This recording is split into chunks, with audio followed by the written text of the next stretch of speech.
Hey, happy Sunday, everybody. Welcome to DadPooL's discussion. It's great to be back. I'm your host, the one and only DadPooL. How are you guys doing today? How's everybody doing? What are you up to on Sunday? You guys watching some movies? You guys got the Halloween hangover still? Maybe you're watching some football. Hopefully, you're tuning into this podcast and this show. But again, I just want to say it's great to be back. It's been a rough couple days with my eyes. So all the thoughts, the positive thoughts and prayers have been great. I appreciate everyone who's reached out to me, sent me messages, and were thinking of me because it's much needed right now. So, and I said that I'm going to do these movie reviews, these shows. As long as I'm breathing, I'm moving, and if I got one eye that works, I'm going to do it. And again, I love this. I thought DadPooL Halloween was very successful. It was you guys really responded to it. You guys were really in the comments engaging, um, raising some good points, leaving some positive feedback, and I appreciate everyone. But thank you, Mick. You were the all star of the month. You commented on just about every video, and whether you liked the movie or kind of gave me something to think about and pursue. Like, thank you, Mick. Appreciate it. Like, much love to you. But we're here today for a new series for November called DadPooL's Discussions Horror Then and Now. With our first comparison, Hellraiser 87 versus Hellraiser 2022. And what this show is going to be doing over the next month, maybe longer, but at least this month, we're going to be comparing the original horror movie to the remake, reboot, requel, whatever you want to call it. Just getting into it. We're not a huge deep dive, but we're gonna touch in on some of the key points, whether it was a character design or it was a plot issue or totally different story, or whether the original was better than the remake. So I guess for me, I seen both of these movies initially. I just recently watched Hellraiser again. I did that for an episode of DadPooL Halloween because it is one of my favorite horror movies. I think Pinhead doesn't get much love when it comes to horror icon status. Everyone goes to Michael. Everyone goes to Jason. Everyone goes to Freddy, and even more so, people go to Leatherface and Chucky. I think Pinhead is that guy that's just goes almost unnoticed. But this guy is from hell. He is the one that will drag you to hell. And I love that one of my friends, Chris Notarelli, did a fan film, The Nightmare Ends on Halloween. And Pinhead was the guy who dragged him to hell. Like, he was one of the main characters. And Doug Bradley, who has played Pinhead in the majority of the films, except for, I think it was Revelations, and then it was the Hellraiser that had the I can't think of the name. I'll have to look it up. It was the one after that. I think it was Paul Anthony or something. I'm gonna have to look that up. But he played the majority of Pinhead in the movies, and that character, I mean, yeah, we all love Hellraiser, but Hellraiser 3 is probably my guilty pleasure favorite next to Bloodlines. I love or Hellworld and Bloodlines. I love the concept of Hellworld. I love Lance Hendrickson. I love Bloodlines because it kind of goes back to where the box was originated and the whole lament configuration. Um, and then Hellraiser 3, you got to see Pinhead's character in human form. So you got to see that aspect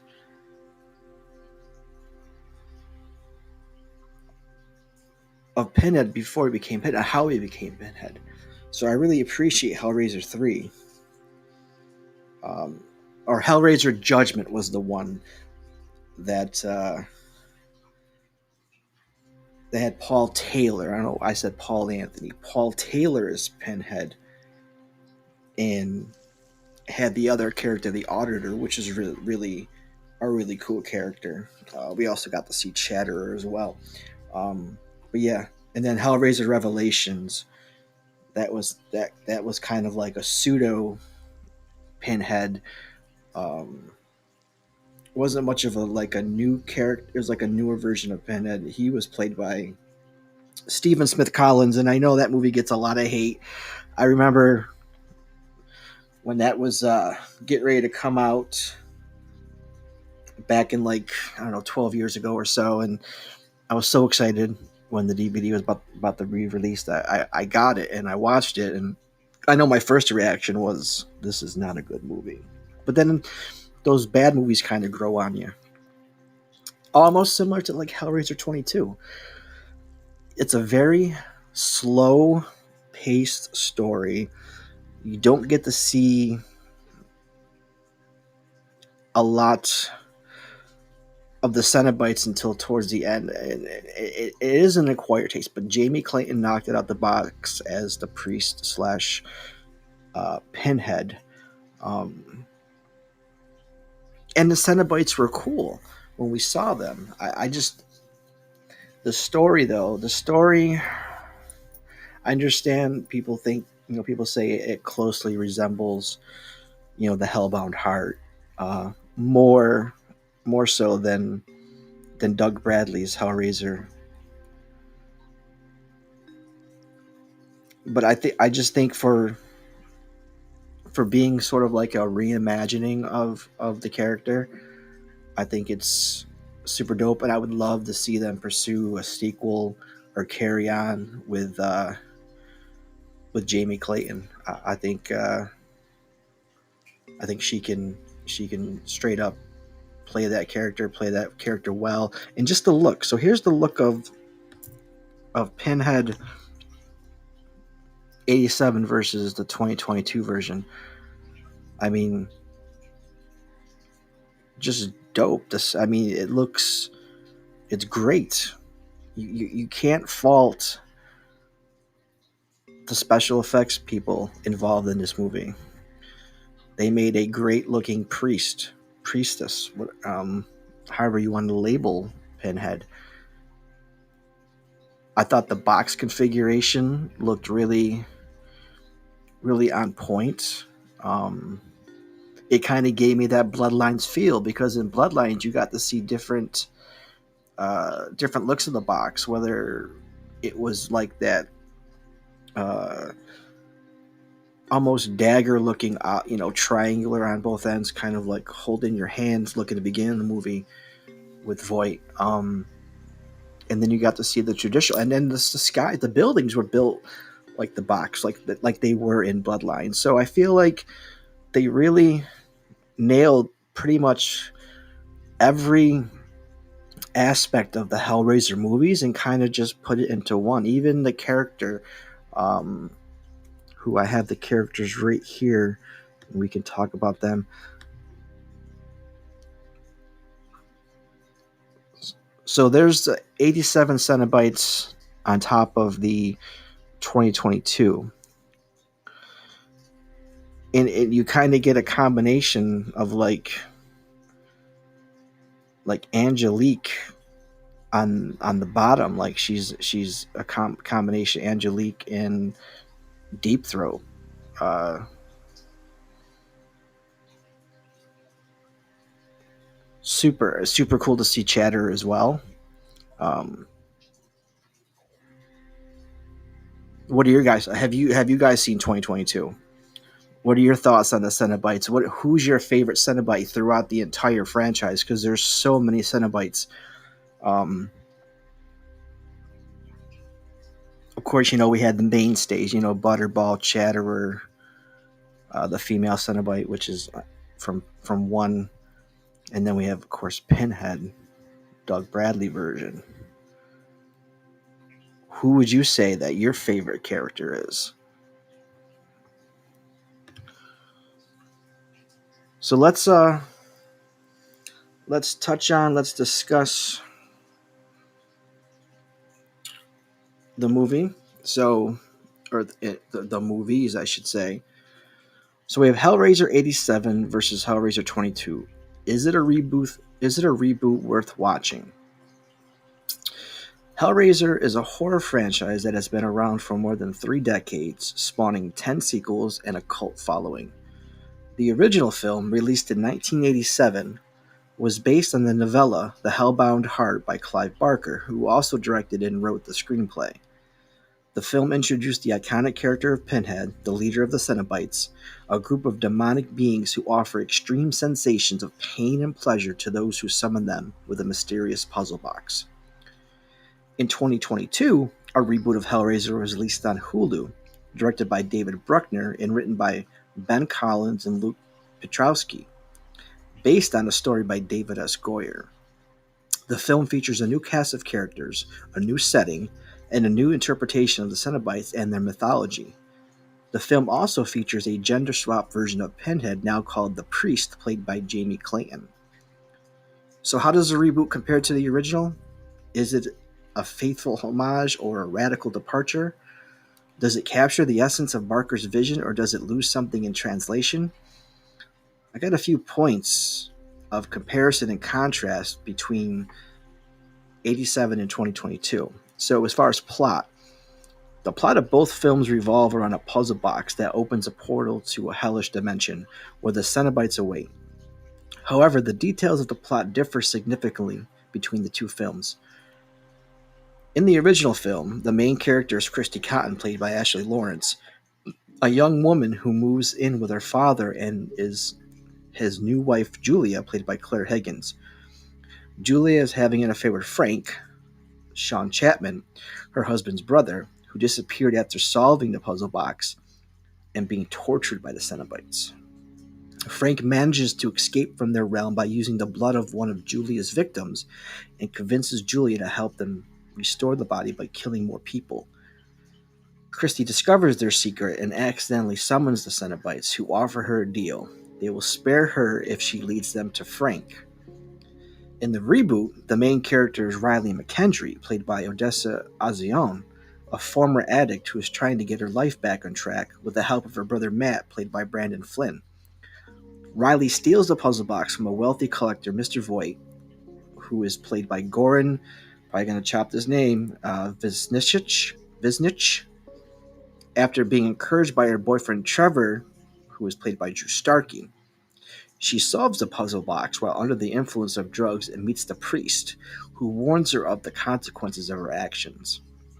Riley soon realizes that the puzzle box is linked to a series of murders and disappearances, and that she has to find a way to close the portal before the Cenobites claim more victims. The plot of the original film was more focused on the twisted relationship between Julia and Frank and the moral dilemma that Christy faces, whereas the plot of the reboot is more complex and expansive, involving multiple characters and locations and a deeper exploration of the Cenobites' history and motives. Um, yeah, I mean, even though Hellraiser 87, like I just wrote, was a simple film which focused on a few characters, a few actions, and like results of what their consequences of those actions. The Hellraiser 87 story is sometimes I'm just saying this, sometimes having a more complex story is not does not produce a better movie. Whereas, like I said, I liked 2022. I liked the Hulu Hellraiser. I just felt the story was all over the place, and I knew they were trying to get with. I knew they were where they were trying to go, but they just took too long to get there, and it was too convoluted. Whereas the original got to the point. You, you had this character. He tests his fate with this box. He apparently dies. Accident happens. The blood brings back the uncle. Uncle interacts with his former fling. Boom. She brings him more people because he needs that blood to get more whole flesh wise. Christy meets the Cenobites, makes a deal. Boom. She makes a deal with the Cenobites to bring Frank, and then she can go. Story doesn't really end that way though, because she's still battling Pinhead and the other Cenobites. And I think it was a more close knit story, more cohesive, which only got better, in my opinion. It's my opinion, as the sequels went on. Like a lot of these franchises, their sequels don't really play into each other, with the exception of Friday the 13th. I think all of them really tie into each other as they progress. Got kind of quirky at the end. Nightmare on Elm Street did the same thing, with the exception of maybe like you take two out, which is a great movie, and you have a cohesive story from Dream Warriors to Master to Child to Freddy's Dead, and then New Nightmare try to reinvigorate that. Final Destinations, they're all tied together, nice and I won't say tightly, but it's a nice story. So, same with Saw. Saw is a great franchise that tells a complete story, just as Hellraiser did. And I think 2022 was trying to capture all of the previous films and try to tell a story in one movie, which which I said got kind of crowded. But let's get to the characters, because everyone loves the characters. These are the ones that really make this movie stand out. This is what makes you remember the movies when you see the movie cover of the VHS or the DVD cover or a poster. You all love the characters. So the characters of both films are mostly different, with the exception of Pinhead, the priest, who is the only Cenobite that appears in both films. The other Cenobites in the original film are Butterball, Chatterer, and the female Cenobite, while the other Cenobites in the reboot are the Mask, the Gasp, the Surgeon, and the Chatterer, which is a little different Chatterer than the Chatterer from '87. The characters of the original film are more grounded and realistic, while the characters of the reboot are more stylized and exaggerated. The characters of the original film are also more flawed and morally ambiguous, whereas the characters in Hellraiser 2022 are more clearly divided into good and evil. The character of Pinhead, the priest, is the most interesting and controversial point of comparison between the two films. In the original film, Pinhead, played by Doug Bradley, is a cold and calm leader who speaks in a deep and authoritative voice. He is not evil, but rather a servant of a higher power who follows a strict code of conduct. He only offers his services to those who seek them, and does not harm those who do not. He is also curious and respectful of human nature, and shows a hint of compassion for Christie. In the reboot, the priest, which is played by Jamie Clayton, is a more expressive and emotional leader who speaks in a soft and seductive voice. She is not good, but rather a rebel and a renegade who defies the rules of her order. She does not wait for people to summon her, but rather seeks them out and does not spare those who do not want her services. She is also arrogant and ruthless, and shows no mercy for Riley. The character of Pinhead the priest is also the most significant change in terms of gender and sexuality. In the original film, Pinhead is a male character who represents a form of masculine domination and sadism.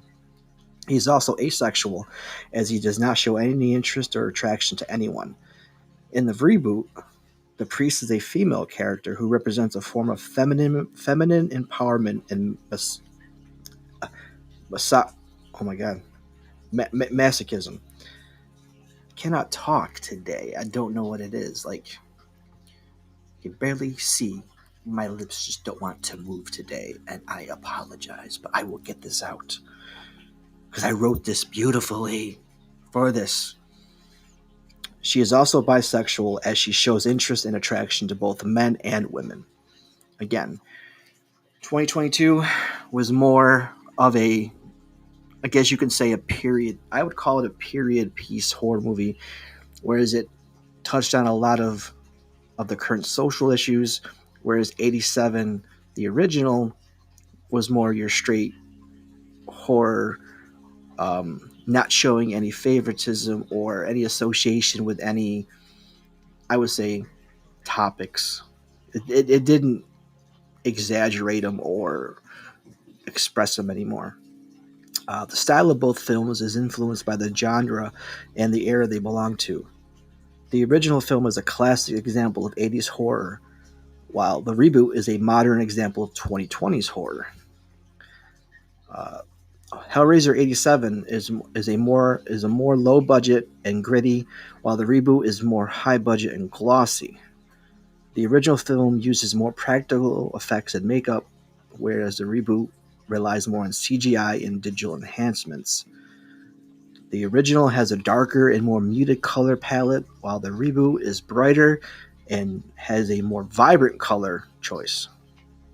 The original is more subtle and suggestive, while the reboot is more explicit and graphic. Hellraiser 87 relies more on atmosphere and suspense, while the Hulu version reboot relies more on action and gore.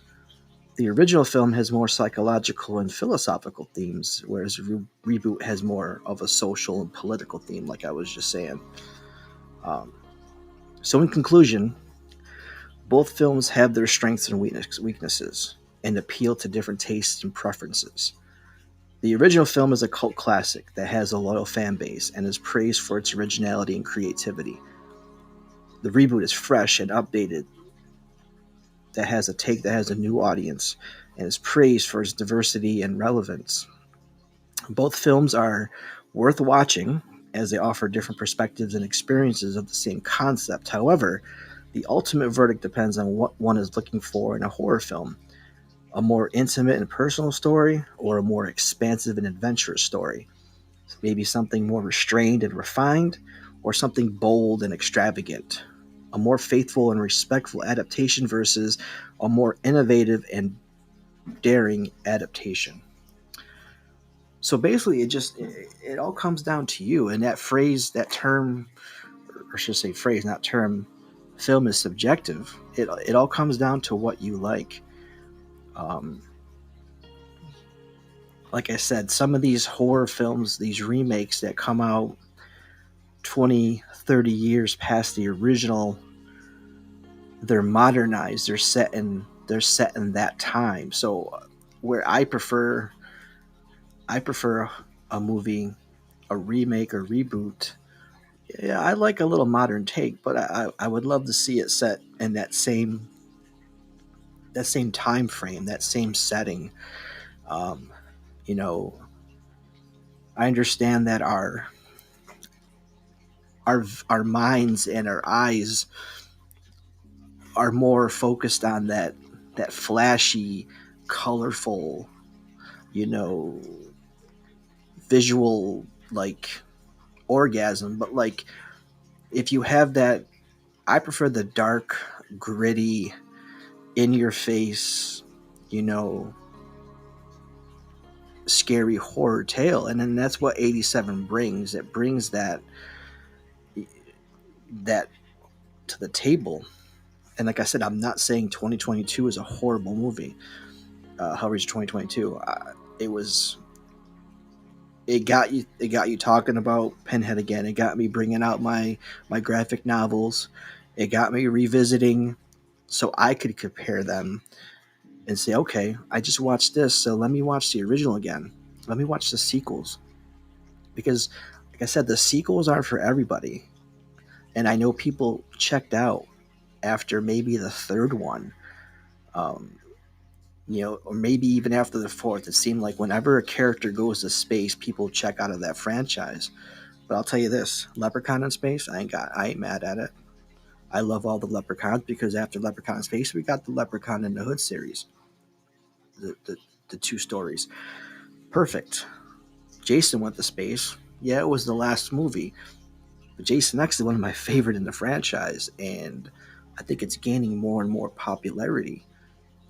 Critters, although Critters took place in space as a space creature, but when they went to space, it was fantastic. Hellraiser going to space, I know that had a lot of drawbacks because it was people were confused with the timelines and whatnot. But I think to me, Bloodlines is top four for me, along with Hellworld, and then Hellraiser and Hellraiser 3. Hellraiser 2 is great, but I rank it a little lower. I just don't know. I'm not feeling the Doctor character in that movie. And again, we all have our opinions on it. We may not all agree on it. You may be watching this video and thinking, well, I don't even like Hellraiser, so why am I watching it? But I think you guys should at least give it a chance. I think you guys at least should check out, if you have the availability to watch Hellraiser 2022. I do like the crisper up look of the Cenobites, where it's not so. I love practical effects and I love the original Cenobites, but I'm not mad at the new ones.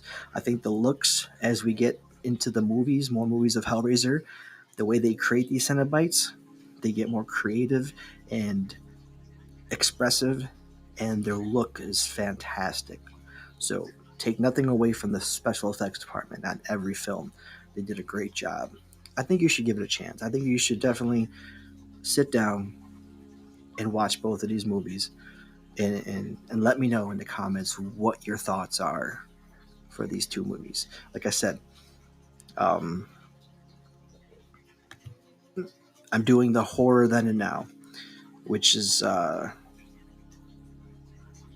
kind of taking me back to my childhood and then bringing me to my adulthood with my child, because we've shared a lot of horror movies together. We've shared a lot of the newer ones, and he appreciates the newer horror because he thinks the older horror doesn't look good. Like that's his opinion though. He's a big fan of Art the Clown. He was just Art the Clown for Halloween. He's the next big franchise. That's the thing though. When I was a kid watching these movies with my mom, I had a huge appreciation, and now being able to talk about the franchise still being around, you know, almost 40 years later than when me watching the original, like it's one just to be be alive to talk about the advancement and how movies have become what they've become in the modern age, as opposed to the 70s and 80s and even the early 90s. Being able to compare two different eras, that's what I don't think any other genre can say that they've dominated just about every decade of movie. I mean, maybe westerns might, and I say that very reluctantly, that maybe westerns might be more popular going from the start of film to now, but I think horror supersedes it because we had horror in the 20s, 30s, the 40s, the 50s, and then transitioned to the 60s and 70s, and then the 80s was just when horror just blew up and hit Mount Everest. and it hasn't come down since. Horror from the 80s on has just taken a new shape, a new form, a new tone, and it's not looking back, it's not letting go. So there's always going to be something to talk about.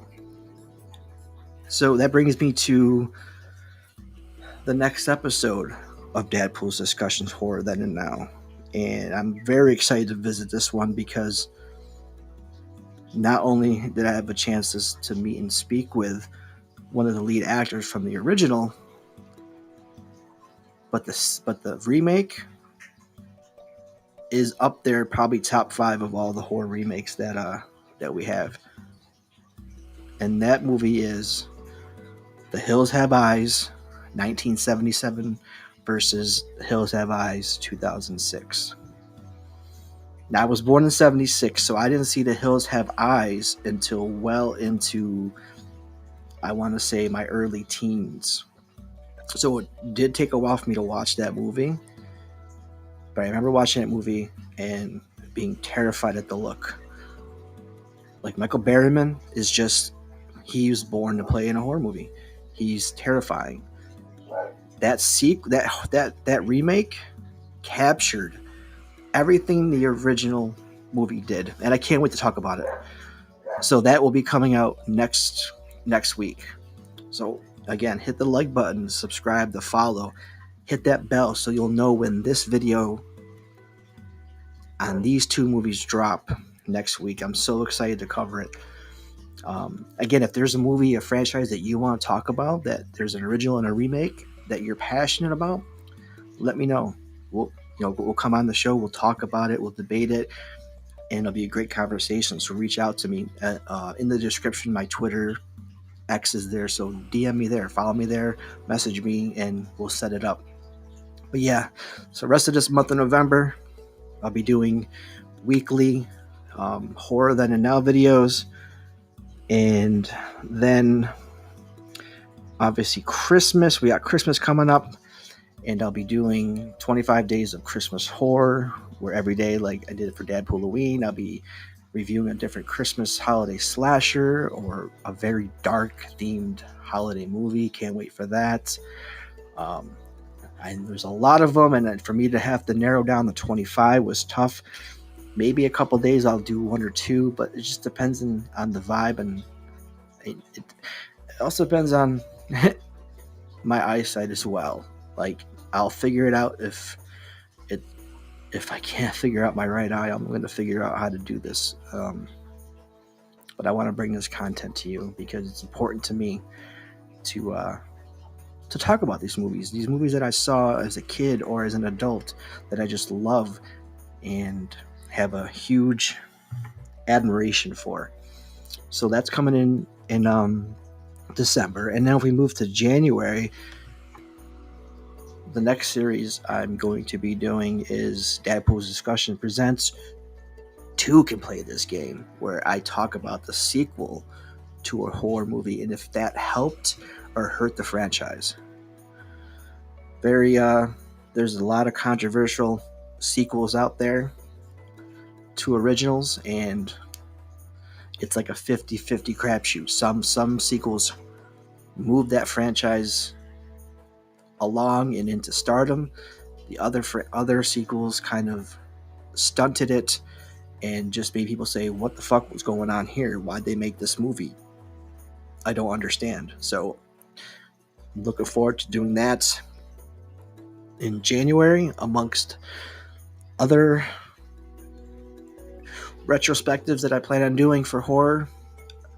So again, the only way you'll know when those videos come out is if you hit the notification bell, put it to all, and you'll get all those or join the Discord. The Discord never fails. When YouTube or Twitch or all these other streaming apps don't put out notifications, which there are glitches, if you join the Discord channel, which the link is in the description, you'll get those notifications. Discord never fails. It always puts out a notification. So I would encourage you to join the Discord, because not only for that reason alone, but some special Discord only events where we may have a discussion in one of the voice channels. We may show a movie in another channel. Um, but yeah, get in the Discord, slowly building it just for specific events like this. So click that link in the description, and then check out the merch too. I just added a couple designs. One design that I mentioned it the other day that I really enjoyed was this wolf design. So I got the Dad Wolf shirt available in the store. So click that link for the merch store. You'll see a lot of designs from both mine and my son's channels, DadPooL Gaming. So definitely check them out. Christmas is coming up. They have lots of sales. You can pick up a hat, a shirt, a hoodie, whatever, a poster, sticker, coffee mug, whatever's your fancy. Just I'd appreciate if you stopped in there. It all supports. It all helps out. But sharing the channel out. Sharing is what helps the most because it gets more eyes on the content. It gets more eyes and builds this community. So if you can share it out with some of your friends, I would graciously appreciate it, and I look forward to putting out more content. So I think we're gonna wrap this up. But today, like I said, we were talking about Hellraiser 87 versus Hellraiser 22, comparing the characters, comparing the themes, comparing the plot. Let me know again before I go. Let me know what's your favorite Hellraiser movie. It may not even be either one of these two. What's your favorite Hellraiser movie? Your favorite Hellraiser moments, and maybe your favorite character. Drop that in the link below, and the comments below. And if you haven't seen Hellraiser, give it a chance. It's something you'll love. There's a Hellraiser for everybody, and that's the thing about franchises is you may not like every movie in the franchise. I know if you're specific to only loving that franchise and grew up, you're gonna like it no matter what. But maybe you'll like the original. Maybe you'll like 3. Maybe you'll like the space. Maybe you like space creatures. Maybe you like space content with your horror. Maybe you like oddball, just crazy movies. You'll like Revelations. Deader was a really good story. Hellworld. Had Henry Cavill, had Superman in it. Like before he became Superman, he was such a young Henry Cavill, and it also had Lance Hendrickson, who is just a horror. He's a movie god, and he's been in so much horror. Pumpkinhead is probably one of his more famous roles, but Lance Hendrickson, he's great in that movie. So definitely check out the Hellraiser franchise. It's Clive Barker. He's gonna bring you, a great story. He's gonna bring you detailed as possible, because his if you haven't read one of his graphic novels, I recommend that you pick one up. I picked mine up at I think it was Ollie's several years back, and they had a whole bunch of the Clive Barker tales, so I picked them all up. They were really cheap, like a couple bucks. So if you're looking for that, check your local Ollie's if you have one. I would say they most likely would have a copy of the Hellbound Heart or any other stories that he wrote. But we're going to put an end on this. Again, I just want to say thank you to everybody tuning in, everybody showing their support for me recently. It's truly appreciative, and it's not easy. And I'm not looking for sympathy. I'm not looking for you to feel sorry for me. But I just want you to know that I'm doing my best. It's really hard. You take everything that you have in life, like your health, for granted. And when you lose something as important as your vision, it's scary, and